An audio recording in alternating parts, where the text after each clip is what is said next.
కుంభమేళాలో భక్తులు ఎవరైనా అసౌకర్యానికి లోనైతే తనను క్షమించాలని ప్రధాని మోదీ అన్నారు. ప్రపంచంలోనే అతిపెద్ద ఆధ్యాత్మిక వేడుక మహాకుంభమేళా నిన్నటితో ఘనంగా ముగిసింది. 45 రోజుల పాటు సాగిన ఈ కుంభమేళా విశేషాలను ప్రధాని తన బ్లాగ్లో రాశారు. ఇంత పెద్ద కార్యక్రమాన్ని నిర్వహించడం అంత సులువు కాదన్నారు. ఈ ఏర్పాట్ల విషయంలో భక్తులు ఎవరైనా అసౌకర్యానికి లోనైతే గనుక అందుకు తనను క్షమించాలని కోరారు.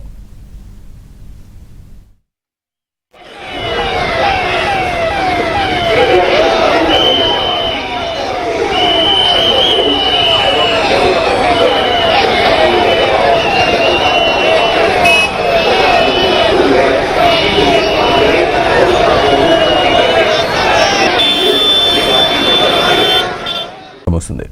45 రోజుల పాటు సాగిన ఈ కుంభమేళా విశేషాలను ప్రధాని తన బ్లాగ్లో రాశారు. ఇంత పెద్ద కార్యక్రమాన్ని నిర్వహించడం అంత సులువు కాదన్నారు. ఈ ఏర్పాట్ల విషయంలో భక్తులు ఎవరైనా అసౌకర్యానికి లోనైతే గనుక అందుకు తనను క్షమించాలని కోరారు.